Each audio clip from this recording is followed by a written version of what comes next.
Buenos días, sea la paz y el amor de nuestro Señor Jesucristo con cada uno de ustedes. En la mañana de hoy vamos a continuar con nuestras escuelas dominicales sobre el libro de Génesis.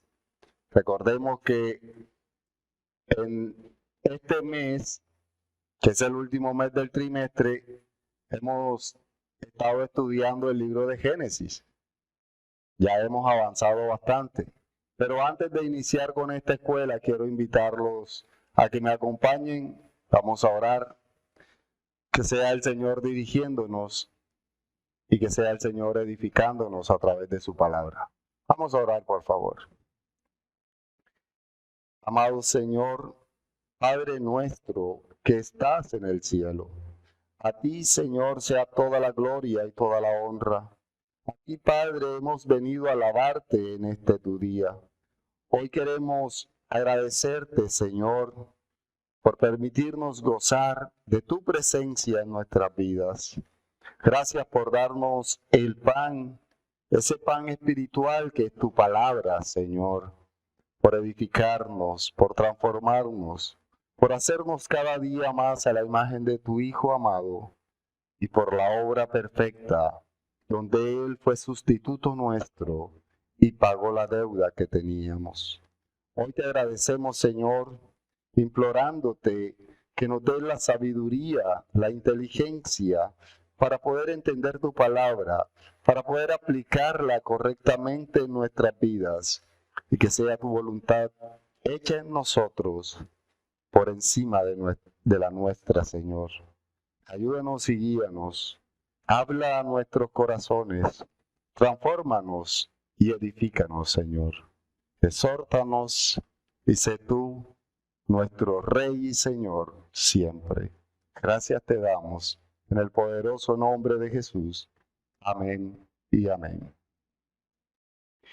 Como les decía, hoy estaremos continuando con nuestra serie de enseñanzas del libro de Génesis, en donde ya hemos estudiado los primeros 24 capítulos. Ya estuvimos mirando, estuvimos aprendiendo sobre Dios y la creación, sobre la caída del hombre, sobre el pacto que Dios hace con Adán. Luego vimos cómo llegó el diluvio por el pecado. Luego hablamos del pacto con Noé. También miramos la biografía y el pacto que Dios hace con Abraham. Y es ahí donde se empieza a hablar de los patriarcas. Hoy, en esta mañana, vamos a continuar hablando de esos patriarcas y de ellos, de aquellos de quien desciende nuestro Señor Jesucristo, de aquellos de quien por nuestra naturaleza de hijos viene a nacer nuestro Señor Jesucristo.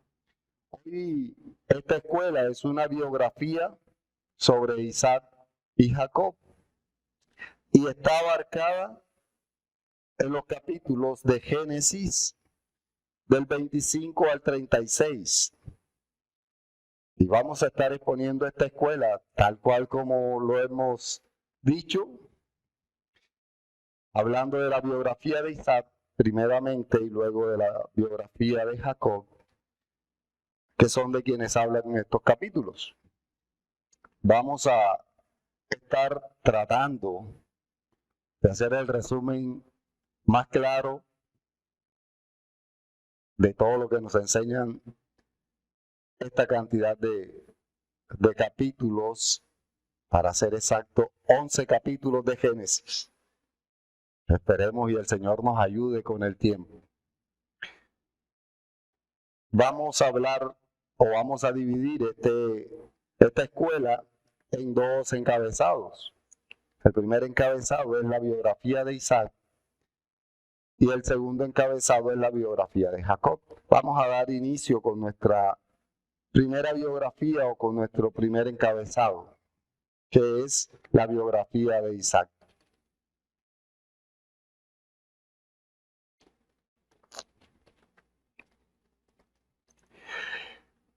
Y después de haber estudiado sobre Abraham y haber expuesto su biografía, en donde pudimos darnos cuenta cómo el Señor viene cumpliendo esa promesa que hace en Génesis 3:15, donde estableció que del linaje de la mujer vendría un Salvador. Dios debía conservar ese linaje para que pudiese nacer nuestro Señor Jesucristo. Y es por eso que le hace la promesa a Abraham de darle a él hijos, aún en su edad, su avanzada edad. Le promete un hijo con su esposa. Y de pronto, como nos ocurre a los seres humanos, queremos siempre ayudar a Dios. Le hace caso a su esposa, tiene relaciones con la esclava y nace un hijo. Sin embargo, Dios le hace ver que la promesa que él le había hecho de la descendencia era con su esposa. Sin embargo, no deja desamparado a este hijo que nace del deseo que tenía Abraham de cumplir la voluntad de Dios. Este hijo que nace, el cual se conoce como Ismael, el Señor le dice a Abraham que también de él hará una gran nación y que vendrán muchos de él. Sin embargo, lo que sí es claro es que el Mesías vendría, como lo enseña la Escritura, de la descendencia del hijo de la promesa. Ese hijo que el Señor había prometido a Abraham y Sara, que es de quien vamos a estar exponiendo en el día de hoy su biografía. Porque era de Isaac, el hijo de la promesa. Recordemos un poco que este libro de Génesis es una narración histórica, que al momento de leerlo y de interpretarlo, debemos tomar todo lo que dice de manera literal. No podemos pensar en estudiarlo de otra forma. Todo lo que dice es tal cual como ocurrió. Nos están contando todo cómo ocurre detalladamente. Así debemos leer e interpretar el libro de Génesis. Por eso no podemos hacer una caricatura de la biografía de estos hombres de Dios, sino que por el contrario debemos mirar tal cual como el Señor nos revela que ocurren las cosas porque así pasaron.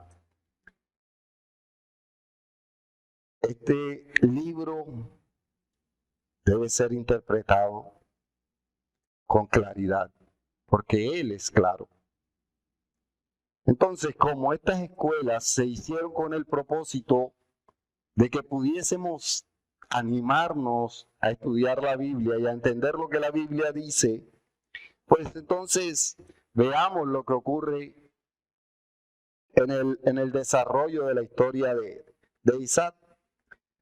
Y lo primero que debemos mirar es cuando el ángel del Señor, el ángel de Jehová, habla con Abraham. Y Sara, al escuchar la promesa que este hombre hace, se ríe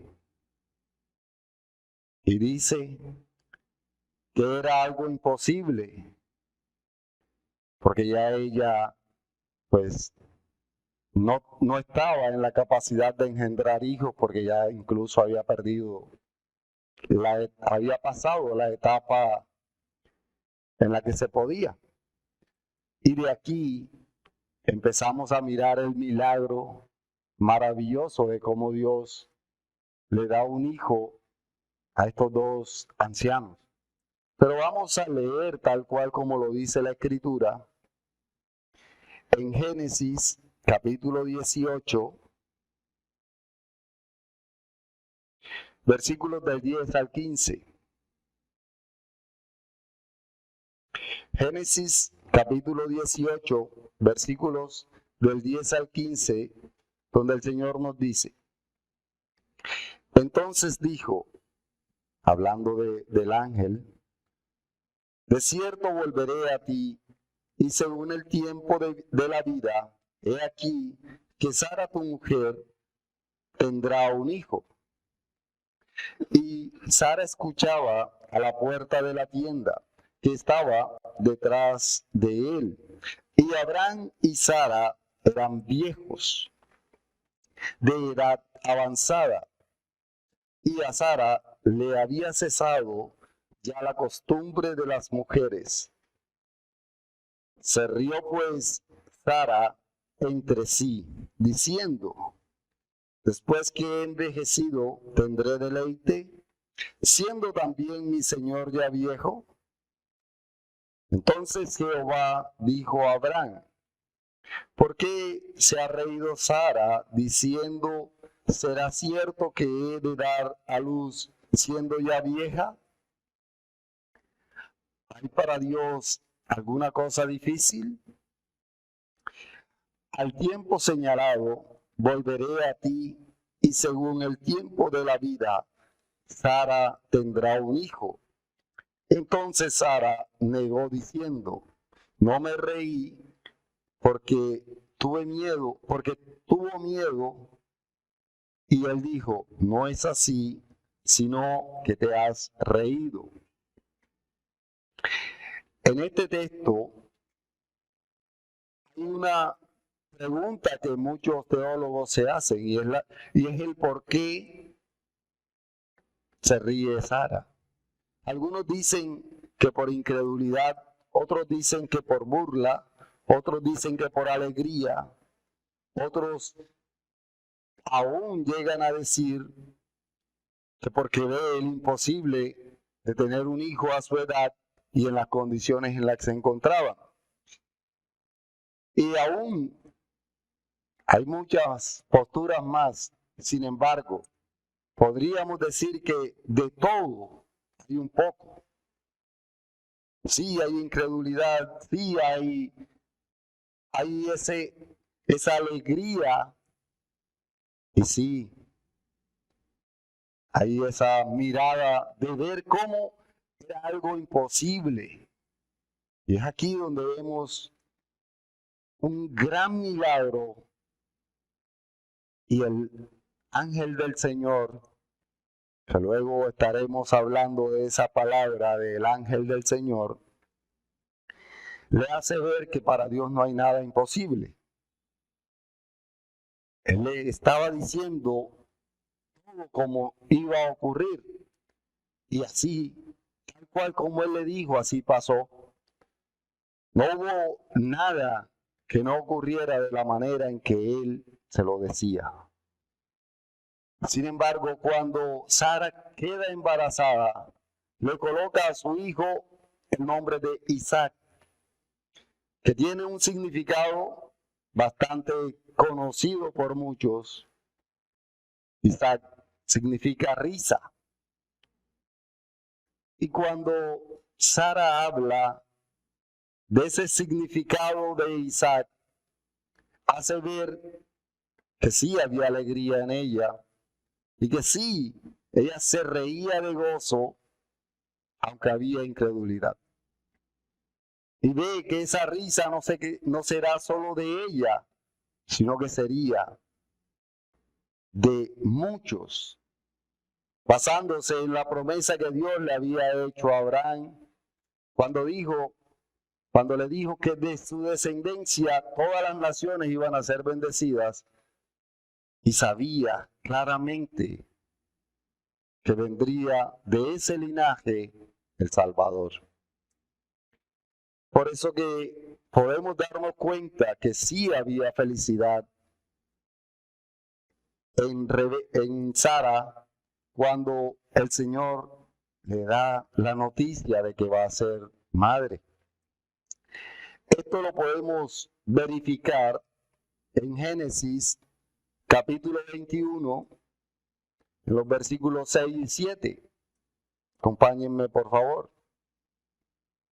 Génesis capítulo 21, versículos 6 y 7, el Señor dice: Entonces dijo Sara: Dios me ha hecho reír, y cualquiera que lo oyere se reirá conmigo. Y añadió: ¿Quién dijera a Abraham que Sara habría de dar de mamar a hijos? Pues le ha dado un hijo en su vejez. Podemos darnos cuenta aquí cómo Sara muestra su felicidad y cómo esa felicidad sería transmitida incluso a nosotros. Cómo Sara recuerda esa promesa que les comentaba que Dios había hecho a Abraham y cómo Dios había cumplido la palabra que el ángel de Jehová había dicho a su esposo. Entonces, podemos darnos cuenta aquí cómo, a pesar de que Abraham había tenido un hijo con Agar, la criada, Dios le había prometido algo. Él había buscado la manera de agilizar el proceso, de agilizar las cosas. Sin embargo, Dios no desampara ni a Agar ni al hijo de Abraham. Y cuando estos niños crecen, el hijo de Agar, Ismael, al ver a su hermano, se burlaba de él. Y Sara, al ver esto, le pide a Abraham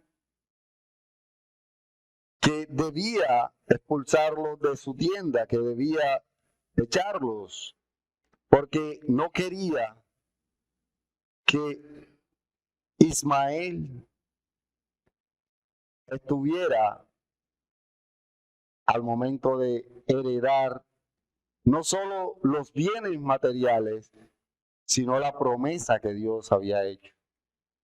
Ella quería ver si realmente su hijo iba a recibir esa promesa, y por eso es que Abraham los deja hecha a su hijo y a la madre de su hijo en el desierto de Berseba. Y ahora solo queda el hijo de la promesa, ese hijo que Dios había prometido. Pero Abraham tenía claro que Dios no cambiaría. Él tenía claro que Dios no cambia. Que si él había dicho y había hecho una promesa con respecto a su hijo, él la cumpliría. Tanto así que cuando Dios le dice que lleve a su hijo al monte y lo sacrifique, él no se negó. Él sabía que si él mataba a su hijo y a Dios le tocaba levantarlo de los muertos para cumplir su promesa, Dios lo haría. Es hasta allá donde llega la fe de Abraham, y es lo que nosotros debemos enfocarnos en ver cómo esa fe no lo llevó a dudar y a creer que Dios había cambiado, sino que se fue con total claridad a cumplir el mandato que le había dado Dios. Y esto es una gran enseñanza, primeramente sobre fe en Abraham y segundo sobre el cumplimiento de la palabra de Dios. Es lo que podemos ver que ocurre en el capítulo 22 de Génesis, en los versículos del 9 al 14, donde el Señor nos dice: y cuando llegaron al lugar que Dios le había dicho, hablando de cuando Abraham sale con su hijo a sacrificarlo, Dice, y cuando llegaron al lugar que Dios le había dicho, edificó allí Abraham un altar y compuso la leña y ató a su hijo, y ató a Isaac su hijo y lo puso en el altar sobre la leña. Y extendió a Abraham su mano y tomó el cuchillo para degollar a su hijo. Entonces el ángel de Jehová le dio voces desde el cielo y dijo, Abraham, Abraham. Y él respondió, heme aquí. Y dijo, no extiendas tu mano sobre el muchacho, ni le hagas nada, porque ya conozco que temes a Dios, por cuanto no me rehusaste tu hijo, tu único. Entonces alzó Abraham sus ojos y miró, y he aquí a sus espaldas un carnero trabado en un zarzal por los cuernos. Y fue Abraham y tomó el carnero y lo ofreció en holocausto en lugar de su hijo. Y llamó a Abraham el nombre de aquel lugar, Jehová proveerá. Por tanto se dice hoy, en el monte de Jehová será provisto. Y en este texto podemos ver muchas enseñanzas. La obediencia de Abraham, la fe de Abraham, pero aquí hay una gran enseñanza sobre Cristo. Aquí ya podemos ver cómo Dios se provee un sustituto para Isaac. Esto ocurre de igual manera con nosotros. Dios se provió,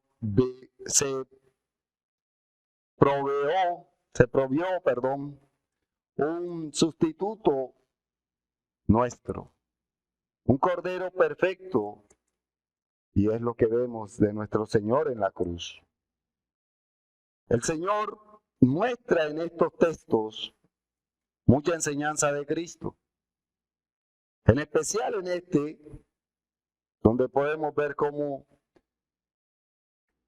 además de que había prometido que de este hijo de la promesa vendría una gran nación y vendría el Salvador, también nos enseña a confiar en Él, porque el Señor es quien ha puesto a su Hijo como sustituto nuestro.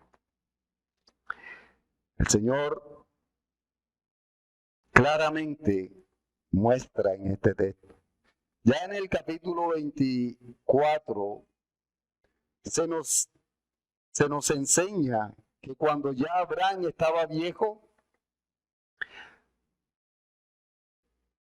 y quiso obedecer a Dios, no permitiendo que su hijo se casara con una mujer cananea, hizo jurar a su criado que no permitiría que su hijo se casara con una mujer cananea, sino que iría a la tierra en donde estaban sus familiares, donde estaba su familia, la familia de Abraham, y de sus parientes buscaría una mujer para su hijo. Es ahí donde se nos narra, o donde nos narra la Biblia, la historia de cómo el criado de Abraham ve o va a buscar una familiar de Isaac para que se casara con él. Y llega a donde llega y encuentra a Rebeca, y aquí aparece la esposa de Isaac. Ve a Rebeca, hija de Betuel, quien era hijo de Nacor. Nacor, hermano de Abraham, y Milca. Esta, al igual, familia totalmente como Abraham había dicho a su criado, él la ve y ella no se opone a la petición que él hace con respecto a ser la mujer de Isaac. Y ellos al verse, al encontrarse, se ve como hay una atracción mutua, no hay un rechazo de ninguno de los dos. Y esto es lo que lleva a que podamos ver la mano de Dios obrando en todo lo que ocurría, podamos ver cómo Dios estaba obrando y orquestando todo para que sucediera como Él lo había establecido. Y cuando ellos ya son esposos, resulta de que Rebeca, al igual que Sara, era estéril. Esto lleva a que Isaac ruegue a Dios y tenga claro, al igual que Abraham, que la promesa que Dios había hecho de una gran descendencia no podía ser estorbada por la esterilidad de su esposa. Y es ahí donde él clama al Señor. Y aquí vemos otro milagro donde una mujer estéril queda embarazada. Y al momento en que Rebeca queda embarazada, no es un embarazo normal. Tiene mellizos. Estos mellizos que desde el vientre ya empezaban a moverse, al punto que ella pensó que debía morir por si eso seguía así con tanta revolución de estos dos mellizos. Ella sentía que debía morir si esto seguía así. Es lo que dice Génesis capítulo 25, versículo 23, donde dice, y le respondió Jehová, después de que ella consulta al Señor, dice, y le respondió Jehová, 2 naciones hay en tu seno, y 2 pueblos serán divididos desde tus entrañas.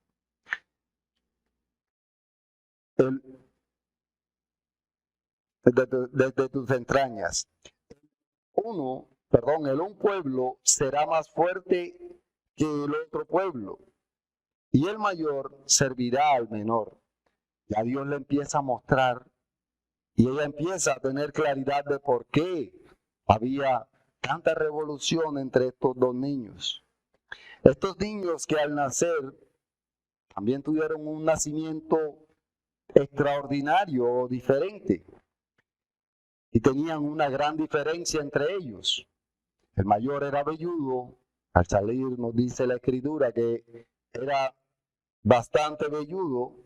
Y el segundo, que era lampiño.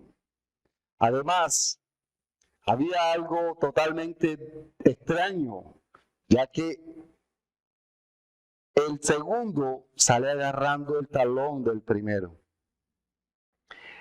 Tenía Isaac 70 años, nos dice la Biblia, cuando nacieron sus hijos. Y su preferencia siempre fue por Esaú, que era el mayor. Mientras que Rebeca, nos dice la escritura, que amaba a Jacob. Ellos dos, el padre amaba al mayor, la madre amaba al menor. Sin embargo, esto no era algo nuevo o algo extraño. Esto era algo normal en esa época por la cuestión de la primogenitura. El mayor siempre era preferido por el padre, ya que era el que el padre tenía que capacitar para que lo reemplazara cuando él muriera. El que se iba a encargar de discipular y de llevar a la familia por el camino del Señor tenía que ser el mayor. Y es ahí donde tenía que haber esa relación padre-hijo. Pero se presenta una gran hambruna, una segunda hambruna en el pueblo en el cual estaban viviendo. Isaac decide irse a otro pueblo. Y el Señor le dice a dónde debe ir. Es ahí donde él, al caminar, el Señor le dice que no vaya a Egipto, sino que él lo guiará y lo lleva precisamente a la tierra que Dios había prometido a su padre Abraham.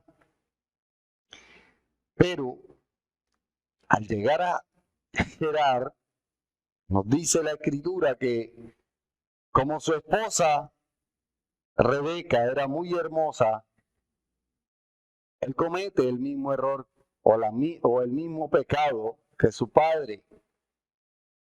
Cuando niega que es su mujer y dice que es su hermana. Igual que Abraham lo había hecho con Sara. Sin embargo, el rey lo descubre acariciando a Rebeca y le reclama y va ante la plaza y en vez de inculparlo, en vez de acusarlo de mentiroso, lo defiende. Podemos ver aquí una vez más la mano del Señor, porque lo que había hecho Isaac en esa época podía ser causal de muerte. Sin embargo, el rey le pide al pueblo que nadie toque a Isaac, que a pesar de lo que había hecho, no lo tocaran, no le hicieran ningún daño. Y ya ahí podemos darnos cuenta cómo el Señor estaba guardando a Isaac para poder seguir con esa promesa de Génesis 3:15 de la descendencia. Y así es como debemos mirar todas estas historias.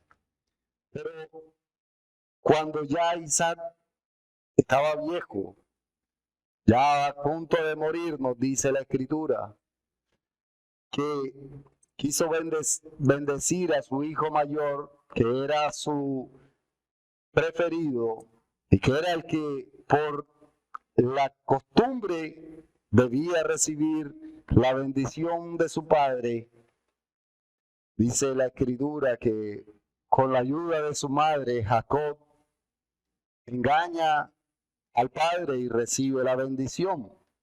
Esto que ocurre aquí, que es algo que es extraño para la época en que se vivía, era orquestado por el Señor. Era el Señor quien estaba permitiendo y orquestando todo esto, porque ya Él había dicho que el mayor serviría al menor. No podía recibir la bendición el mayor porque entonces el menor lo tenía que servir. Y esto lo vamos a mirar ahora en el segundo punto, que es la biografía de Jacob. Al mirar este otro gran patriarca y padre de las 12 tribus de Israel, podemos darnos cuenta que aquí continúa el cumplimiento de la promesa hecha por Dios en Génesis 3:15. Nunca olvidemos que todo lo que nos narra el Antiguo Testamento está relacionado con Génesis 3:15.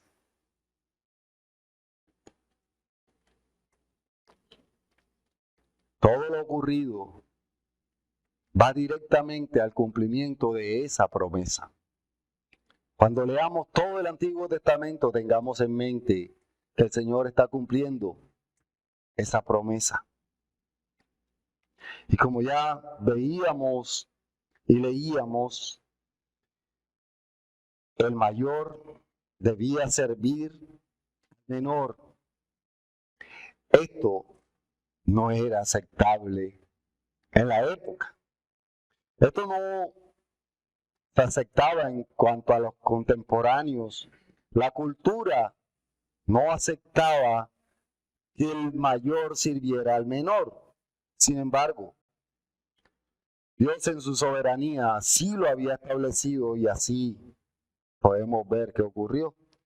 Por eso que se muestra el amor del padre hacia Esaú por el la cultura que había influenciado en Isaac y que era lo que realmente estaba visto y era lo que él había aprendido, de que el mayor era quien debía ser servido por el menor.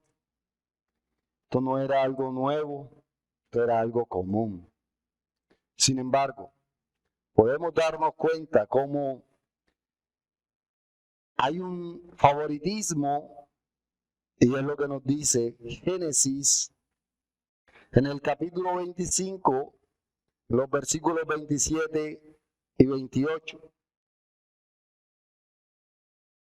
Leo para ustedes Génesis capítulo 25, versículos 27 y 28, donde dice: y crecieron los niños, y Esaú fue diestro en la caza, hombre de campo, pero Jacob era varón quieto, que habitaba en tiendas. Y amó Isaac a Esaú, porque comía de su casa. Mas Rebeca amaba a Jacob. Y este favoritismo, que era común, no causa ningún rencor entre los hermanos, no causa ninguna división entre los hermanos. No se pone el menor o Jacob a pelear con su hermano por el amor del padre. ¿Por qué no lo hace? Porque era común en esa época.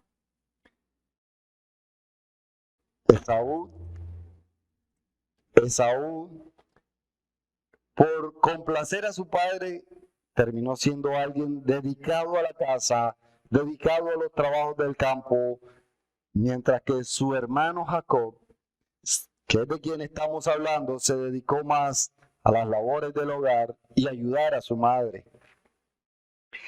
Esto lleva al suceso que de pronto es el más resaltado de la historia de Jacob y de Esaú, y que lo encontramos ahí en el mismo capítulo 25 de Génesis, en los versículos ya del 29 al 34.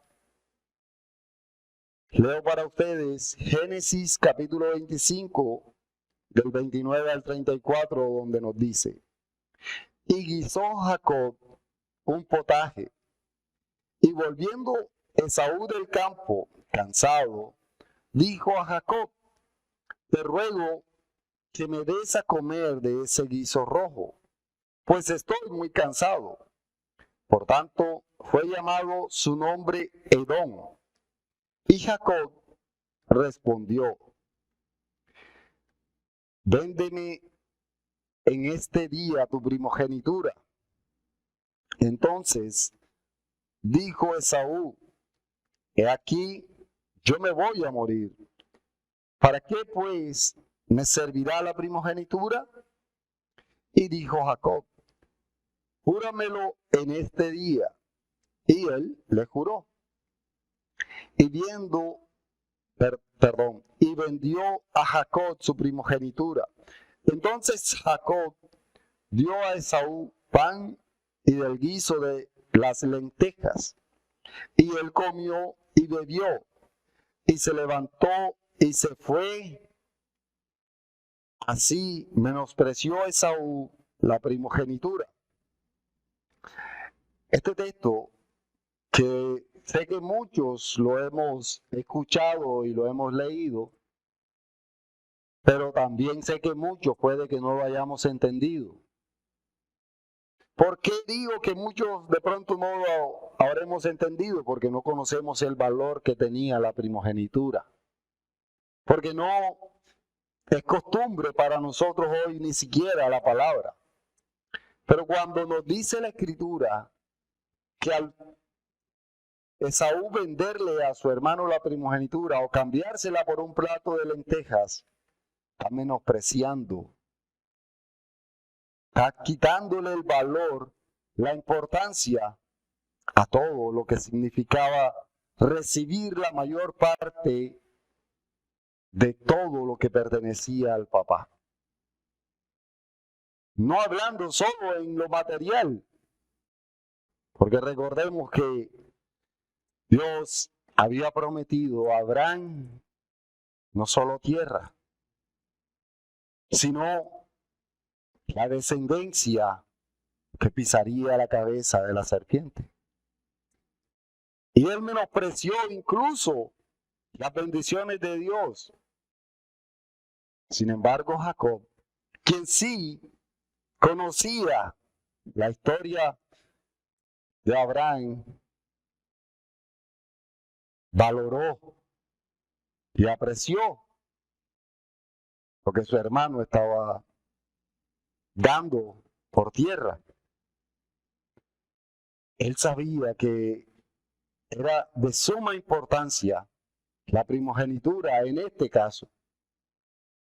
En otro caso cualquiera puede que no, pero en este caso sí era importante por la herencia de Dios que iba a recibir y que recibió. Esto de despojarse Esaú es por lo que podemos asumir que no tenía lo más mínimo de fe, que no creía en lo que Dios había prometido a su abuelo y que había prometido después a su padre. Pero Jacob sí creía en esas promesas y eso despertó su interés. Hizo que su hermano le vendiera la primogenitura. Después de este suceso nos dice la Biblia que cuando ya su padre era viejo, él hizo lo posible por recibir la bendición, porque de esta forma recibiría la primogenitura que su hermano le había vendido. Él había aprovechado que su padre había quedado ciego y con la ayuda de su madre logró engañar a su padre, haciendo honor a su nombre, Jacob, que como todos sabemos significa engañador, significa usurpador, significa todo lo que él estaba mostrando. Sin embargo, Dios estaba obrando en todo esto. Aún a pesar de todo lo que pasó, no hubo impedimento y Jacob fue bendecido. Y luego, cuando su hermano se entera y sabe Jacob que su hermano tomará represalias contra él, se va huyendo a la casa de Labán, su tío, hermano de Rebeca. Y conocemos la historia de cómo Jacob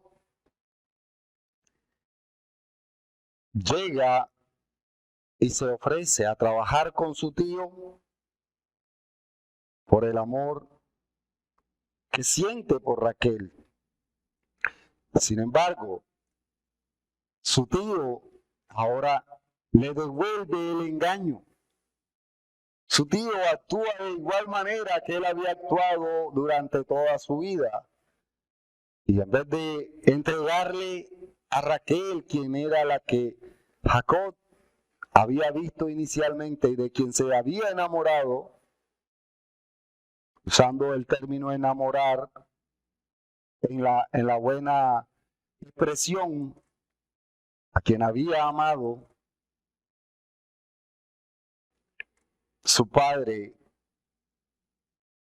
Labán le entrega a Lea, la hermana mayor.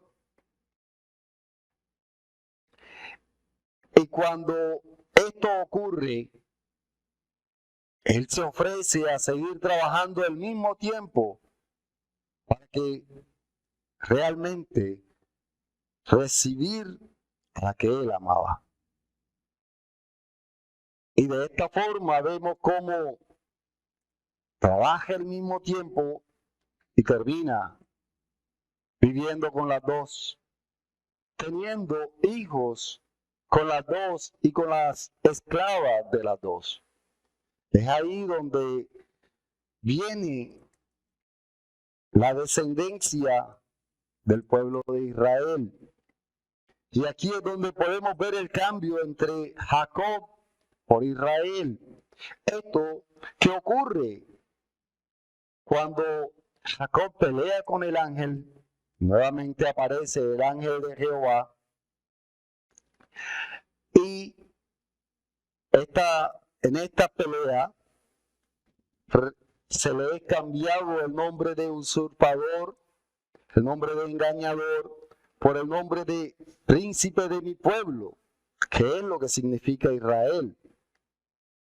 De aquí vienen las 12 tribus de Israel. Y de aquí, de la tribu de Judá, desciende nuestro Señor Jesucristo.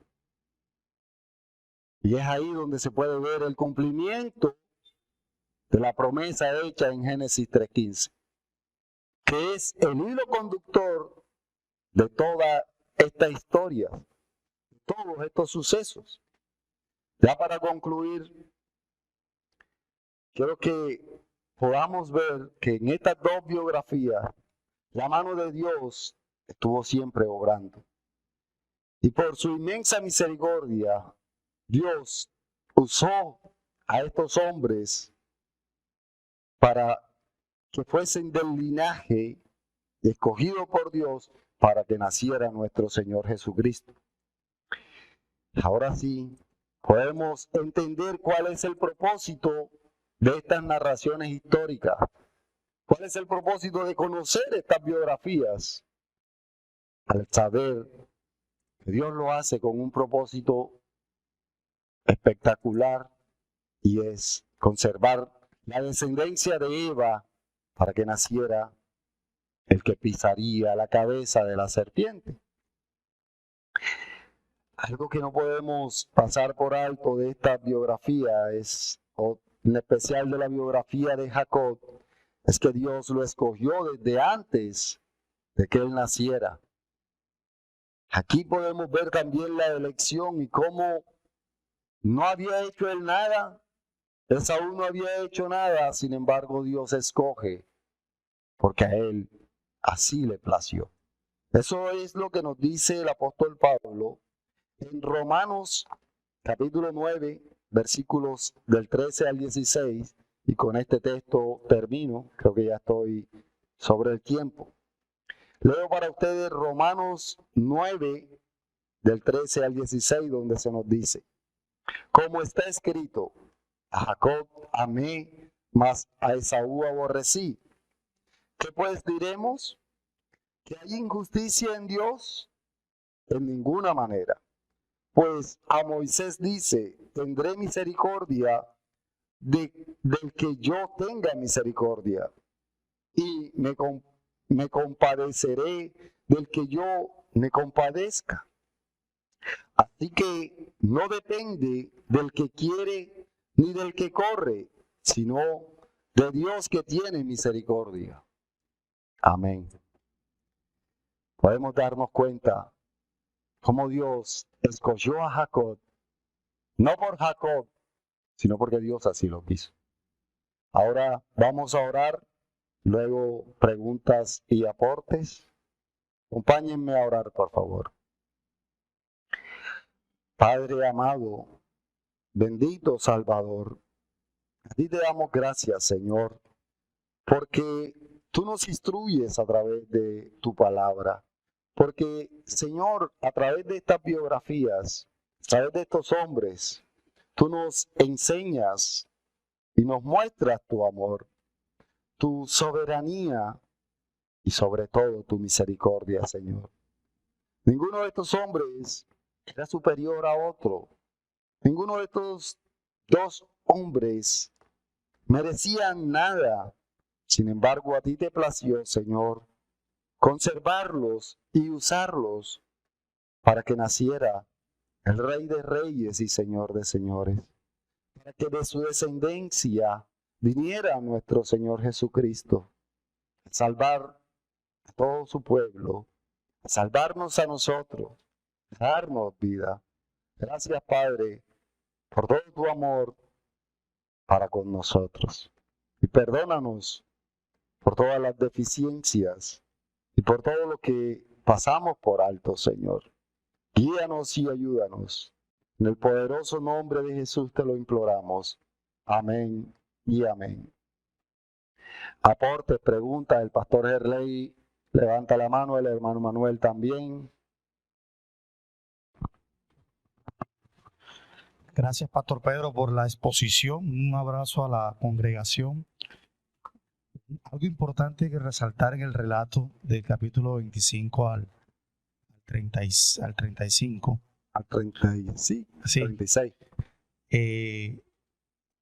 Que si bien es cierto, como lo mencionas sobre el decreto de Dios, como vemos que Dios es infalible en sus decretos, pero también vemos la mano magistral de cómo usa las causas secundarias. Dios decreta el fin, pero también los medios. ¿Cómo lo vemos en esta narrativa? Por ejemplo, en el capítulo 25 al 26, vemos que a Isaac y a Rebeca le nacen 2 hijos, Jacob y Esaú. Ya el Señor había decretado lo que leíste en Romanos. Sin embargo, vemos que esa causa de perder la primogenitura se va a dar por causas secundarias. ¿Cuál? Esaú tiene hambre, vende su primogenitura, no le da importancia, ni aprecia, ni valora la misma, y lo vende por un plato de lentejas.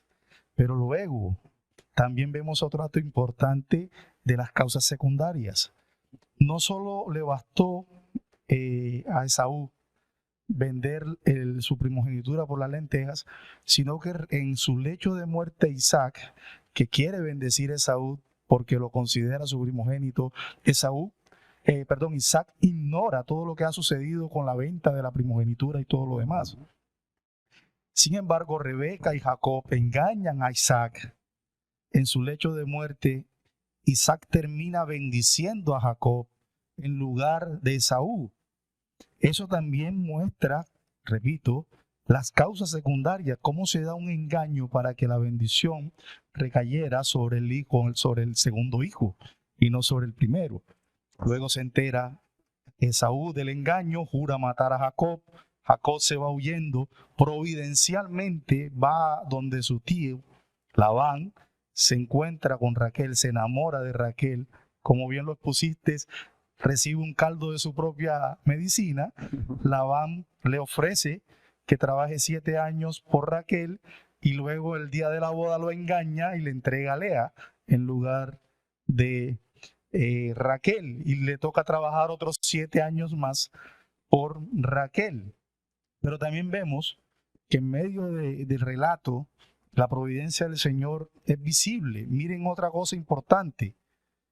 Vemos cómo la reconciliación de Esaú con Jacob se da en medio de una tensión muy fuerte. Jacob estaba muy temeroso de lo que Esaú pudiera hacerle, porque sabía que lo había engañado. Claro. Pero Dios no permite, sino que de una manera amistosa se reconcilian. Jacob se postra, pide perdón a su hermano, se reconcilian. Y luego viene ya al final de los días de Jacob. Bueno, hay un suceso importante que de pronto no mencionaste. Tiene que ver cuando la hija de Jacob, Dina, es violada. Sí. Y luego Jacob con sus hijos toman venganza y matan a todos los habitantes de Siquén. Y eso es literal, ¿eh? Sí. Dice que matan a todos los hombres de la ciudad. Y luego, en los últimos ya años de la vida de Jacob, él regresa a Betel con Rebeca. Rebeca muere allí, Raquel muere allí al dar a su hijo Benjamín a luz. Y Dios le promete, ratifica la promesa que muy bien mencionaste y recalcaste de Génesis 3:15, donde el Señor desde allá y ha ido a Abraham y a toda su descendencia recalcando la promesa. La promesa se la recalca la tierra de Canaán, promete, reafirma una vez más lo que pasó en el capítulo 32, donde le cambia el nombre por Israel. Ya no te llamarás más Jacob, te llamarás Israel. Y vemos cómo luego menciona también lo que sería el desenlace de las 12 tribus que reinarían en Israel. Entonces vemos la mano providencial del Señor. Él decreta los medios, pero también decreta el final, pero también decreta los medios. Y vemos las causas secundarias, la responsabilidad que cada hombre y mujer tienen en esta historia. Sí. Pero sin eso, como le digo, nada trunca el plan soberano del Señor. Esa era mi intervención, pastor. Gracias, pastor. El hermano Manuel.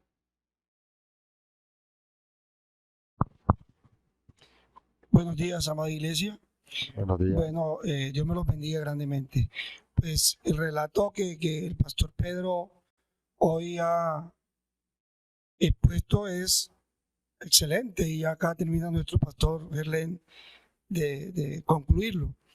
Es muy bonito ver ese relato y ver cómo se inicia. Y la reflexión grande es que lo que Dios promete se cumple, pase lo que pase. Nos damos cuenta todo lo imposible para el ser humano desde el inicio, y es que cuando el ángel se le presenta a Abraham y le manifiesta sobre la descendencia de ese hijo, pues Rebeca anciana, cualquier mujer, usted decía que los teólogos se preguntan, pero es que cualquier hoy en día mujer anciana diría, ¿cómo voy a tener un hijo? Si ya yo no soy fértil, por decirlo así. Ahí inicia el primer, digamos, momento difícil para el ser humano. Abraham tenía 100 años, un hombre de 100 años, imagínense. Después, más adelante, vemos, me llama mucho la atención lo de Esaú y Jacob, pero es que ya Esaú le había jurado a Jacob sobre su primogenitura que ya la vendía, o sea, había un juramento. ¿Qué se esperaba ya? Finalizar con la bendición del padre al primogénito, porque en este caso había que bendecir a Jacob, porque ya, como dice, ya el pacto estaba hecho entre los dos. Y ahí le había jurado por un plato de lentejas. Él menospreció esa bendición, esa primogenitura. No la puedo pronunciar muy bien. Y vemos finalmente ya cuando lo que pasa con Jacob y Esaú, como decía el pastor. O sea, hay un encuentro donde Jacob temía, que imagínense, él esperaba lo peor, y vemos que hay una reconciliación pues hermosa. Hay hasta regalos, se regalan en ese momento, en esos encuentros, y vemos que lo que para el hombre es imposible, para Dios no. O sea, había una promesa y se tenía que cumplir, pasara lo que pasara. Esa es mi intervención. Amén, así es. Señor, todo lo que prometió, lo cumplió. No pasó por alto nada. Incluso cosas que para nosotros son imposibles y que me imagino que para los de esa época se les hacía súper extraño ver una mujer tan anciana y embarazada. Porque incluso para nosotros sería inexplicable ver una mujer tan anciana encinta, o ver una mujer tan anciana dando a luz. Y en esa época no había el médico que le iba a hacer cesárea. O sea, era algo que solo el Señor puede hacer.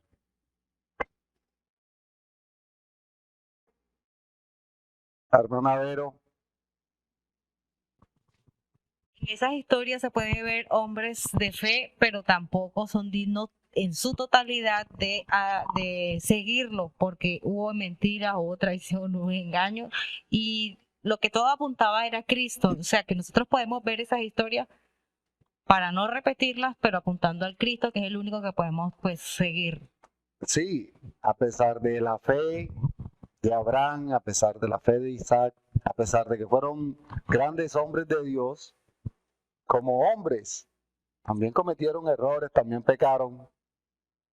No podríamos nosotros poner nuestros ojos solo en Abraham, no podríamos poner nuestros ojos en Isaac, mucho menos en Jacob, sino ver la obra del Señor a través de la narración de estos hombres. Un puritano. Micrófonos. El comentario de nuestra hermana acá lo que decía un puritano. Él era muy enfático en decir, no existen grandes hombres de Dios, existen hombres con un Dios grande, porque nos muestra cada día más nuestra falencia, nuestro pecado, y que el único digno siempre será el Señor. Amén, así es. Eso es lo primordial que debemos tener en cuenta en estas narraciones. A pesar de que Dios escoge a estos hombres seguían pecando, seguían cometiendo errores, como los cometemos todos nosotros. Porque no hay un hombre que sea tan grande como para no pecar, para no mentir, para no hacer cualquier tipo de pecado diferente, pero todos pecamos. Y estos hombres no eran ajenos a eso. Sin embargo, Dios, a pesar de ellos, hace grandes cosas.